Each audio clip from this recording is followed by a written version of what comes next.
Good morning, and welcome to today's market update. I'm Maya Keynes, joined by financial expert Eli Sterling. Eli, investors are on edge ahead of the Fed decision, especially after yesterday's conflicting U.S. labor market signals.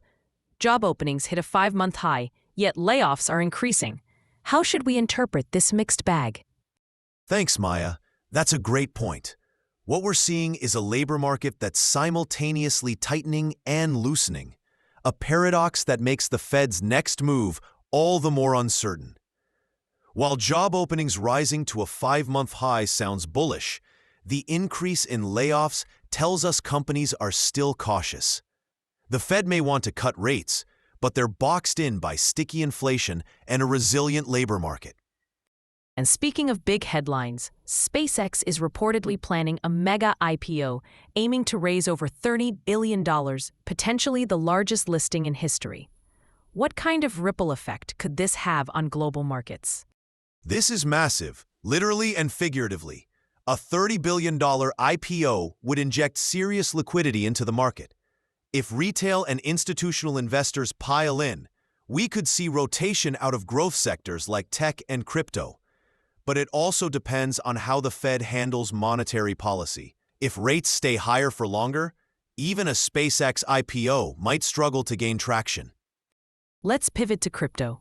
Bitcoin is showing some interesting technical behavior. We're looking at Bitcoin Tether on a daily chart with stochastic relative strength index. Eli, walk us through what the indicators are telling us right now. Sure thing. Right now, the stochastic relative strength index for Bitcoin is showing overbought conditions, with K at 86.16 and D at 80.79. That usually warns of a pullback. However, the moving average convergence divergence is painting a different picture. It's negative, but rising sharply, signaling strong bullish momentum beneath the surface. So while we might see a short-term correction, the underlying trend remains bullish. Interesting. And what about volatility? The average true range shows a contraction recently. What does that tell us? Exactly.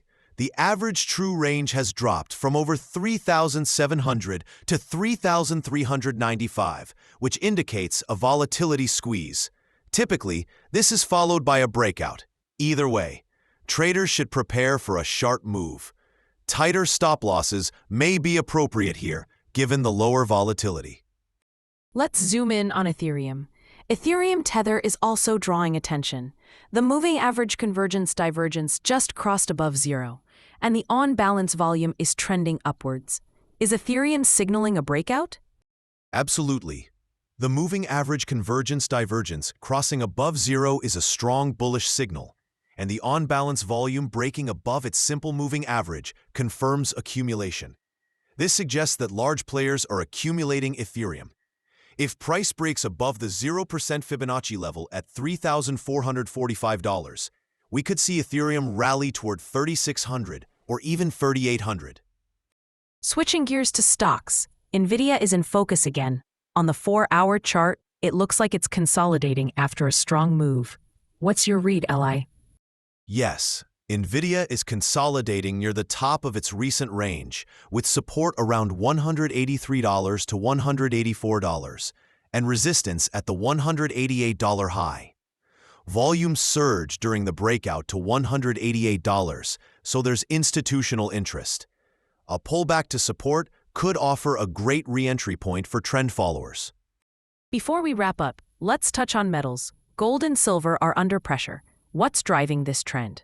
Gold and silver are reacting to expectations of further Fed rate cuts, which weaken safe haven demand. Additionally, a stronger dollar and rising real yields are pressuring precious metals.